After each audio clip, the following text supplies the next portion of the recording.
il y a une éventuelle polémique au sujet de la sélection des binationaux. Est-ce que le président de la fédération ne devrait pas mettre en œuvre tous les moyens dont il dispose pour donner au sélectionneur national des joueurs du top niveau, du top level, comme on dit? Oui, c'est le but ultime. C'est le but ultime que le président de la fédération peut s'assigner. Mais maintenant, quand on regarde le parterre des joueurs que le Cameroun dispose pour l'instant, on se demande si le top niveau que vous désignez est encore possible. Quand on regarde la carrière de Rigobert Song, Liverpool, Samuel Eto'o, Barcelone, on a Choupo-Moting au Bayern de Munich, mais à la fin peut-être de sa carrière, on ne sait pas.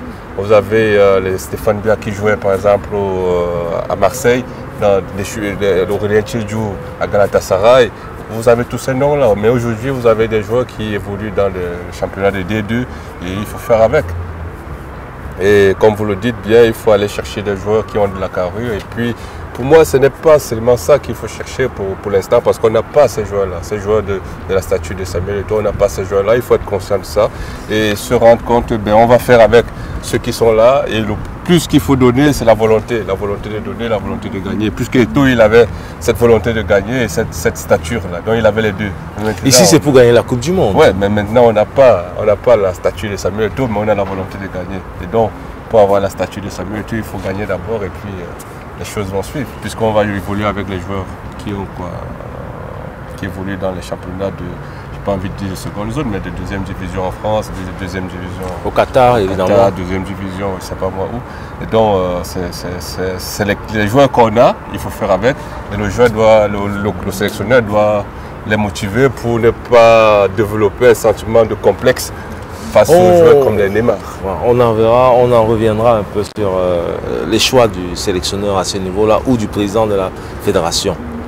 Peut-on refuser l'apport des joueurs comme Brian Bemo, 22 ans, gaucher attaquant à Brentford, Evan Dika, défenseur, 22 ans, Eintracht Francfort, gaucher, Moukoko, 17 ans, Dortmund, attaquant, gaucher, et Tiki Tike, 19 ans, Rennes, attaquant, Wung, 20 ans, défenseur droit, Lens, Dina et Binde, milieu PSG, 21 ans, des joueurs habitués au haut niveau. Le sélectionneur parie-t-il là sur les deux échéances Coupe du Monde et Coupe d'Afrique 2023? Oui, il est en train de constituer un nouveau groupe qui doit se déployer sur le temps.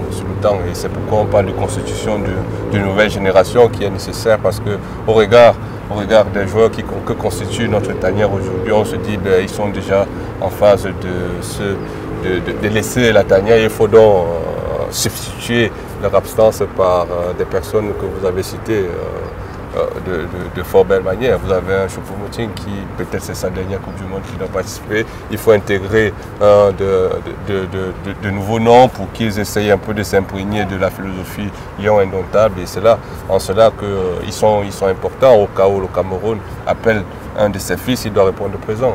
C'est en cela. Mais maintenant, si ce sont des binationaux qui évoluent dans les championnats européens et qui ont une nationalité peut-être occidentale ou alors à l'Hexagone, est-ce qu'ils ont cet amour-là que quand le Cameroun les appelle, ils répondent présent comme les Roger Mila dans le passé? C'est ce challenge-là qu'il faut avoir. Et ma foi, l'Africa Foot jusqu'ici n'avait pas encore développé cet appétit de venir jouer pour la tanière qui est peut-être manquant aujourd'hui. Si on n'a pas, par exemple, su attirer des joueurs tels que Mbappé, c'est une des raisons pour lesquelles Mbappé n'est pas venu, parce qu'il n'y a pas cet appétit à venir jouer pour les binationaux, pour l'équipe nationale des horizontales. Et donc quand vous voyez un branding de la Fédération française de football et un branding de la Fédération de l'Africa Foot, le choix il est vite fait, on va toujours vers là où ça brille.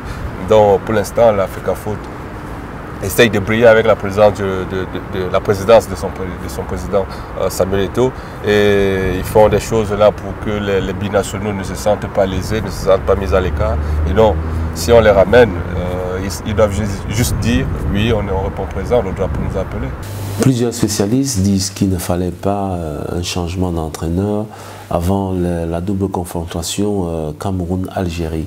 Est-ce que ça s'est vérifié sur le terrain? Est-ce que c'était une bonne analyse dès le départ de ne pas changer l'entraîneur ou il fallait donner au public ce qu'il voulait? Non, non. Si on est dirigeant, on ne doit pas donner au public ce qu'il veut parce que le public n'est pas conscient. Il n'a pas tous les éléments à main pour analyser ce qui se passe.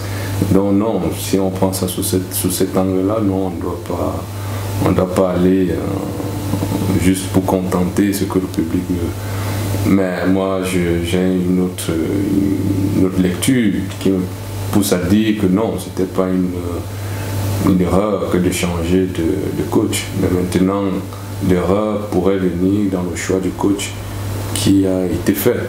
C'est là où l'erreur peut venir. Mais maintenant, on n'a qu'un match à la tête de cette équipe. Il vient de perdre ce match. Et comme le capitaine Courage nous a toujours habitués à se relever de ces différentes turpitudes, on se dit qu'aujourd'hui, trempé dans ce pétrin, il trouvera les mots justes pour galvaniser son groupe. Il trouvera les mots justes lors de la conférence de presse dont je passe un peu l'analyse du match proprement dit. Il a déclaré que maintenant les Lions Indomptables ont déjà une idée par rapport au match retour, ils savent comment ils vont jouer en Algérie. Est-ce que dans le staff technique des Lions Indomptables, il y a un analyste vidéo? Comment se fait-il que le match, l'équipe d'Algérie n'a pas été analysée de fond en comble quand on sait qu'une équipe qui se déplace et qui va à l'extérieur ne va pas pour ouvrir sa défense, elle va pour la fermer? Oui, on peut avoir cette lecture, mais le football c'est un jeu de stratégie et le coach algérien a joué la sienne, ce qui a payé, c'est à nous nous avons manqué d'ingéniosité, c'est tout, nous avons manqué d'ingéniosité et on a manqué aussi une capacité d'adaptation sur le terrain. C'est ce qui nous a un peu pénalisé. Mais dire que l'analyse vidéo n'a pas été faite, c'est un peu difficile à croire. Ça a été fait sous différents ans, ça a accompagné les poulains au niveau de l'encadrement pour la préparation de la rencontre. Mais la stratégie déployée par le coach et son staff n'a pas suivi.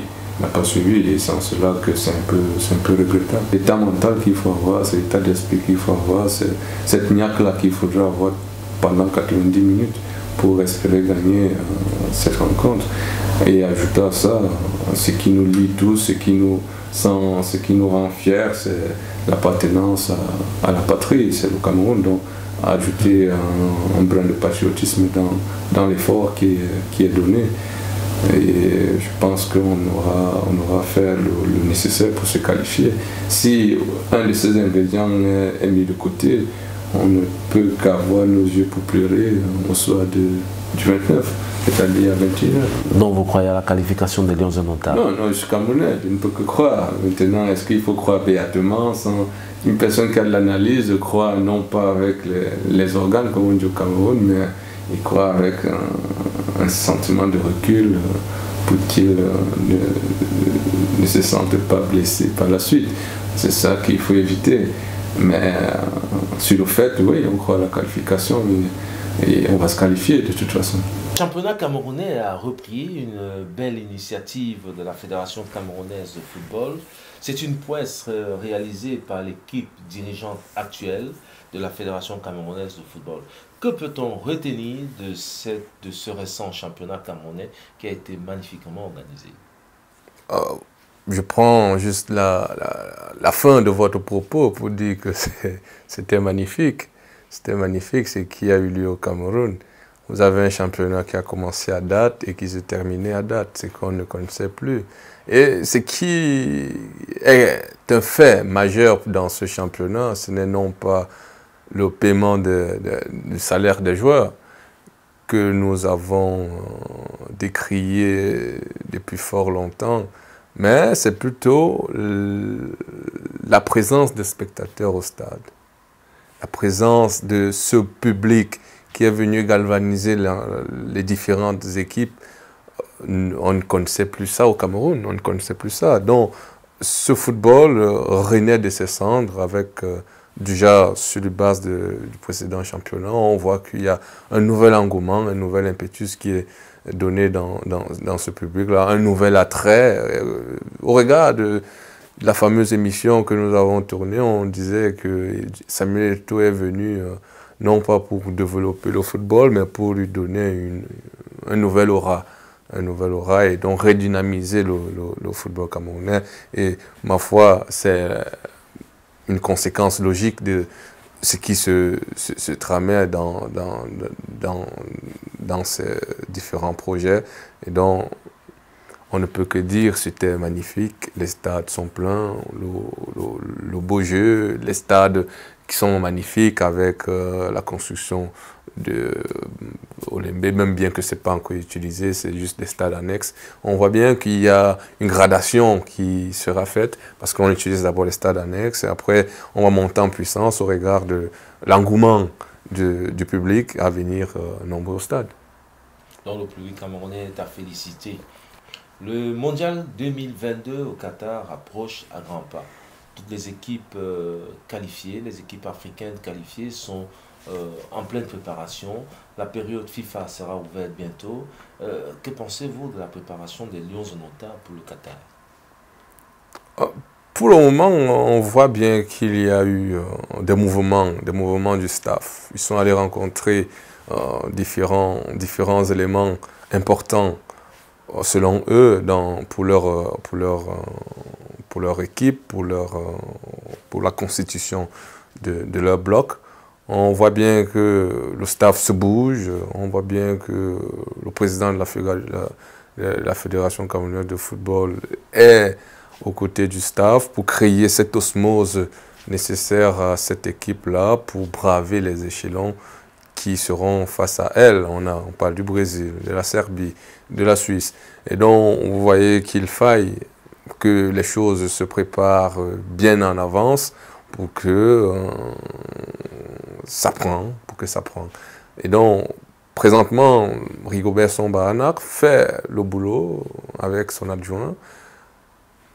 Il a parlé dernièrement de l'analyste vidéo qui a été nommé récemment, je ne sais plus où, mais il a essayé de faire une demande au président pour que l'équipe reste soudée et qu'on n'ait plus des disparités. Donc, c'est la constitution du bloc qui est à l'ordre du jour aujourd'hui et la convocation des différents joueurs-là pour voir à quel point la préparation se situe. Est-ce qu'ils ont fait la meilleure sélection? Est-ce qu'ils ont fait la bonne sélection? Est-ce qu'ils ont fait appel à des bons poulains qu'ils amèneront au mondial? Ça, c'est au jugement des 2 matchs amicaux que nous allons livrer contre l'Ouzbékistan et c'est l'Azerbaïdjan ou l'Ouzbékistan?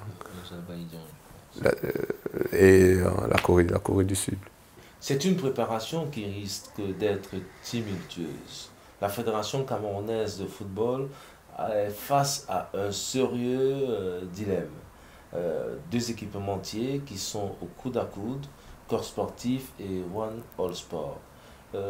Qui remportera la bataille? Nous avons connu des difficultés au niveau des entraîneurs. Je peux citer Conceição, Clemente Serdorf, Hugo Bros, Volkenfink, Clemente, qui ont été virés avant la fin de leur contrat. Aujourd'hui, nous sommes face à une bataille qui risque d'entacher la préparation de l'équipe nationale camerounaise pour le mondial au Qatar et voire même sa participation au Qatar. Qui remportera la bataille entre le Corps Sportif et One All Sport? Au regard des dernières informations, on peut dire avec certitude que One All Sport est sur les bons rails. Ils ont de l'avance sur le Corps Sportif parce que la décision du patron de la Fédération camerounaise de football est tombée selon un appel d'offres qu'ils auraient gagné. Et donc, le contrat, qu'on sait où il se trouve, a été signé, probablement. Et les récriminations que essaye d'énoncer le coq sportif ici ne sont que des récriminations d'un point de vue juridique qui essayent de mettre en avant la continuation de son contrat jusqu'à fin échéance, jusqu'à fin, je crois, 2023, un truc comme ça. 2023, et donc, la rupture, il parle de rupture abusive du contrat. Et donc, on se demande si la Fédération camerounaise de football a engagé une telle procédure et rompre le contrat avec Coq Sportif sur base, encore une fois de plus, du communiqué qu'ils auraient donné, c'est non-respect du contrat par Coq Sportif. Sur cette base-là, ils ont entamé une rupture unilatérale du contrat. Et donc, si, ma foi, ils ont engagé cette procédure, ça voudrait dire que si Coq Sportif les attaque en justice, ils ont les moyens pour dédommager l'équipementier et aller en Coupe du Monde avec One All Sport. Mais sauf que, on a déjà la publication de Coca-Cola qui fait mention de Coq Sportif comme étant l'équipementier camerounais au Qatar. On avait One All Sport qui fait tambour battant là-bas avec la publication des maillots des Lions et la signature d'un contrat avec l'organisme qui se chargera de distribuer les équipements au niveau local. Et donc, tous ces soubresauts-là nous poussent à croire que nous sommes dans un tohu-bohu, que seul la FECAFOOT nous aidera à comprendre mieux. Et ma foi, je n'ai même pas envie d'impliquer ici le gouvernement camerounais parce que probablement ils n'y sont pour rien et ce n'est pas de leur compétence. Mais dans la politique du sport qui est définie par les pouvoirs publics, on peut ici dire que le gouvernement est en train de peaufiner une stratégie qui permettrait déjà au Cameroun de garder la face et préserver ses intérêts auprès de One All Sport ou du Coq Sportif. Et donc, on attend et on a toujours tendance à attendre la voix du grand Manitou, c'est-à-dire le président de la République, pour qu'il donne les dernières recommandations qui, ma foi, seront sur base de son cheminement politique, qui seront basées sur le respect de la légalité. Coq Sportif ici réclame des indemnités et évoque une rupture abusive de contrat. Mais le Cameroun a certainement les moyens de pouvoir indemniser Coq Sportif. Si l'on prend le cas de la rupture de contrat de Conceição, de Patrick Kluivert et Seedorf, de Hugo Bros, de Van Kelvin et de Clemente, j'en oublie bien d'autres. Ici, la Fédération camerounaise de football s'est penchée sur un détail très important que les Camerounais ne mettent certainement pas en avant. Les royalties, les retombées de la vente des maillots, de tous les dérivés de la marque One All Sport appartenant désormais à l'équipe nationale, à la Fédération camerounaise de football. Le corps sportif verse un certain montant à la fédération et récupère derrière ces retombées. Ici, la fédération, je pense, va récupérer la totalité des retombées ou les 90% des retombées, ce qui fera du bien au football camerounais. Est-ce que ce n'est pas bien pensé de la part de la fédération? Que dire? Que dire? C'est une idée géniale, c'est ce qui se fait dans les grands pays, entre guillemets, les grands championnats. Ils ont déjà leur maison de distribution. Et vous voyez, prenons la Fédération française de football, elles ont là où vous pouvez acheter le maillot précis, le maillot authentique, une boutique. Aujourd'hui, la Fédération camerounaise de football, sa boutique, c'est Mokolo, c'est Louvry, c'est Mbopi. Il faille penser à construire une boutique à l'identité de l'Africa Foot et à l'identité Lion Indomptable, ou alors constituer un pôle où on pourra vendre l'ensemble des équipements des différentes disciplines que connaît le Cameroun. Et l'idée qu'amène Samuel Eto'o et son staff n'est que quelque chose de bien pour le développement du football camerounais, en ce sens que vous avez la possibilité, pas du football, oui, du football camerounais et en général, et en particulier de l'Africa Foot, en ce sens que l'Africa Foot pourra, à ce moment-là, engranger quelques bénéfices.